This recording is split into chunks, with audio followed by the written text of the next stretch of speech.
Hey everyone, and welcome back. In today's video, we're going to be taking a look at Texas Roadhouse and their first quarter results for 2020. So of course, if you've been following the channel, if you've been a subscriber for quite some time, you would know that I have very limited investments in my portfolio. I only have a handful of them, and one of them is Texas Roadhouse. So whenever a company that I have in my portfolio, which I have quite a substantial amount of money invested in, has their results that come out, I'm going to be breaking down their results and talking about how it impacts my long-term view of the company as well as the short-term view of the company, because with everything that is happening at the moment, the short term is very, very important, maybe even more important than the long term of the business, because quite a few businesses throughout this period are going to go out of business. And we need to make sure that the investments in our portfolio have very, very little chance of going out of business. So that's going to be a part of the discussion today. We'll talk about the press release, the conference call that I just listened to. We're going to talk about the stock price and how that's changed over the past year, and how I've been able to invest when it's cheaper, and sort of what I've been doing in between. And then, of course, we'll talk about my return on this investment so far. Just to give you a picture of my investment up until this point, I've had it for about a year now. Yeah, at the end, if you have any questions, you can ask them down in the comment section. And as always, I'll be answering questions as the video goes live. So with that said, let's get straight into the press release and start to break down some of the more important numbers that are related to this business. So in terms of some of the major numbers, we had total revenue, which came in at $652.5 million for the quarter, which was down 5.5% year over year. So comparing to the same first quarter in 2019, we had net income, which came in at just over $16 million, which was down 68% year over year, massive drop. And then diluted earnings per share came in at 23 cents, which was down 67.1% year over year. So these numbers represent the top line, the amount of money that the business brings in total, and then the bottom line, which is what is the total amount that's left over for reinvestment and distribution to shareholders. But I want to break down into the top line and the bottom line so that we can understand how all of this happened. Why did their sales go down 5% first of all, and what drove that?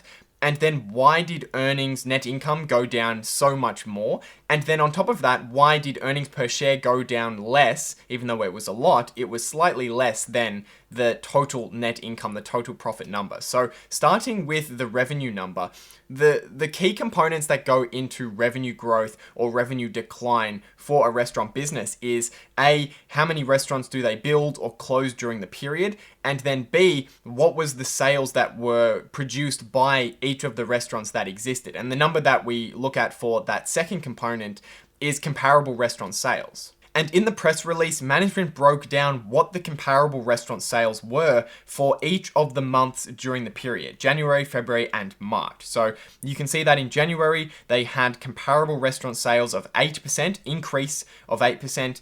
Then in February, it was an increase of 4.2%. And then in March, when all of the lockdown began, there was a decrease of 29.7%. And the reason why we want to look at each of these months individually in this particular environment that we're in is because January represents pretty much normal operations for this business. February, more or less, again, normal operations for the business.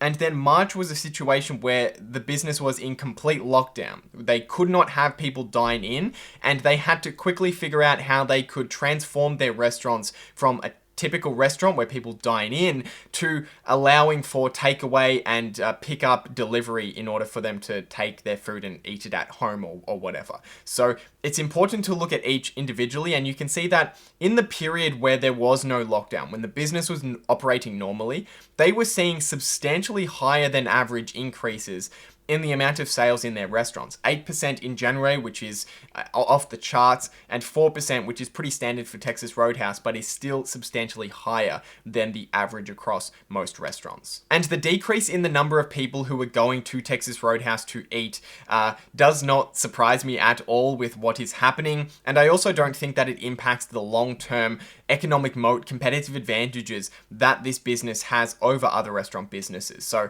I think that this is something that is a short-term problem, and management also gave us insight into April, which is the first month, of course, in the second quarter, and comparable restaurant sales in April was negative 46%, I think, 46%. So March was clearly a little bit of a half month. Maybe in that month there was a couple of weeks where things weren't so bad. Then there was a couple of weeks where it was horrible, and April was in complete lockdown the entire time, which is why there's been a 50% drop off in sales. And that is pretty much what I expected to happen. So the fact that their overall sales were only down 5.5% is a positive thing for me. I was expecting it to be much worse. But with that being said, I am expecting the second quarter to be substantially worse than the first quarter, considering that April started with a 50% again drop in the number of sales that they're generating at their restaurants. Now, the reason why net income was down 68% is simply that their expenses remained the same while their revenue went down 5%. And as a result, because expenses did not change, their margins were squeezed, and net income ended up, their total profit for the business ended up down 68% for the quarter. Now, at the beginning of this video, we saw that earnings per share was down less than the total profit, the net income or profit for the entire business.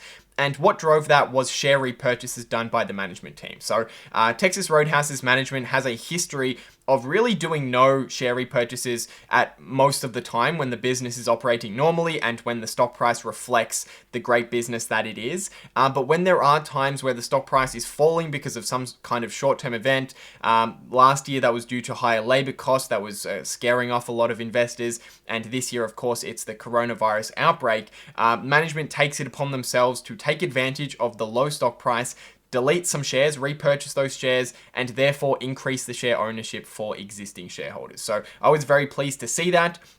And relatively speaking, they did quite a small amount of share repurchases. However, again, I'm happy that they didn't go all out in share repurchases. They kept quite a bit of cash on the balance sheet because ultimately myself and the management team don't know how long or how severe this recession is going to be. So it's better to be safe than sorry. Keep a little bit more cash around, and that way the investment won't be destroyed, and there's a pretty high chance that they'll come out the other side and they'll be able to resume being a great business serving tons and tons of customers. Speaking of the balance sheet specifically, they have $230 million in cash and $190 million worth of debt. And even though as a shareholder it is quite scary right now owning a business like a restaurant chain where many states across the US and globally have lockdown rules where you can't go out to dine, over the past couple of months in March and April, it has been a fantastic case study into a worst case scenario for this business. And on the conference call, management spoke about how during that period, obviously we know that in April they dropped 50% of sales, so we know that. But in terms of cash flow, they're actually burning about $5 million per week during that period. So the current setup that they have right now, where they're doing takeaway on the curb, that is obviously unsustainable. It's costing them about $5 million per week in order to do that. However, of course, we just saw that they have $230 million in cash on the balance sheet, which means that they could operate in this way using this strategy with no indoor dining open at any of their restaurants. They could do that for about 46 weeks before they would run out of money. So that is something that I was really happy to see. And you might be thinking, wait a second, 46 weeks? That doesn't sound like it's long enough. That doesn't seem like it's going to be long enough. It seems like maybe restaurants could be forced to shut down for an additional 46 weeks. And that may very well be the case. And if that happens, then of course, Texas Roadhouse will have to go to the debt markets in order to get more debt, or they'll need to issue more shares.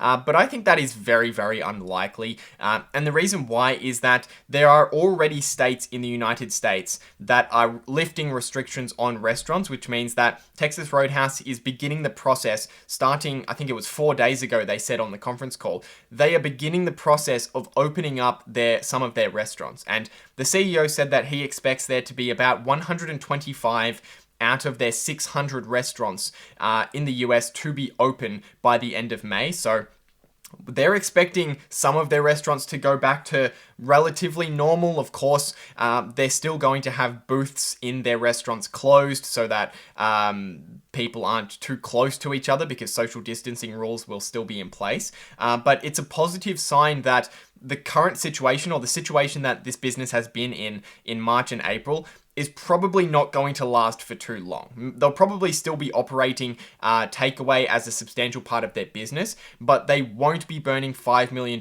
per week because they will have restaurants open and they will be generating sales from those restaurants. And the final thing that I wanted to comment on just before we get into the stock price and the performance of my investment personally was that the management team, all of the executives have taken cuts to the cash proportion of their compensation. So any compensation that requires actual cash that the business might need in order to survive, all of the executives have taken cuts on that.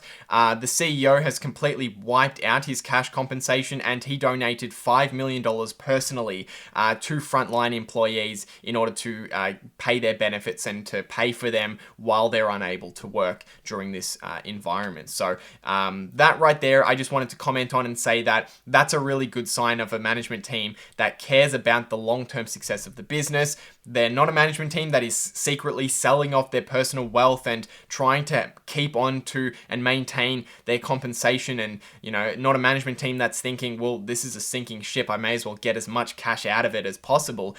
They clearly care about the long term, and the CEO, being the founder, he clearly cares about the long term of this business, and he's put his money where his mouth is. So let's now quickly talk about what this stock price for the business has done over the past year, because it has been a wild ride for this business. So taking a look at the stock price chart for this business, we can see that in late 2018, the stock price was as high as $75 per share. And then within about a year, it went all the way down to $50 per share. And then it went back up to $72 per share in February, which was just before the lockdown restrictions. And then it went down as far as $25 per share, and now it is at around $40 per share. So it has been an absolute roller coaster ride for this business over the past couple of years. As I mentioned, in 2019, they were already going through some problems, which was where I made my first investment, because I always look for businesses that are going through short-term problems. And for Texas Roadhouse, it was increases in labor and food costs, which was squeezing their profit margins. So as a result, the stock price fell, as I said, from 75 to about 50, and I made a very, very small investment. That was kind of me dipping my toes into this business at around $53 per share or something, $55 per share. I then didn't touch it, and I made that video where I spoke about how it was already up over 50% for me. It went from about $55 per share up to $70 or something like that. And then all of this coronavirus stuff happened. It went down to $25 per share, and it was at that point in which I was able to initiate a substantial position in this business. And I say initiate, but I invested last year, but it was a tiny amount. This was my first big push of money into this business. I think I put about 8 or 10% of my portfolio into this business all in one go, and that was at around $30 per share. So my average price for this business, I think, is about $33 per share or $35 per share or something like that. So considering it's at around $40 or $45 per share now, I am still positive on this investment despite everything that has been happening. So I'm pretty happy about that. And again, that being said, you know me, even though I am positive on this investment, I would very much like to see that its stock price goes back to $25 or $20 per share, because I am not finished adding to this position. I added a substantial amount, but the way that I usually invest is that I like to invest incrementally. So I put a decent amount in, and then I usually wait to see what happens. If it goes up, I don't invest. If it goes down further, I put in some more.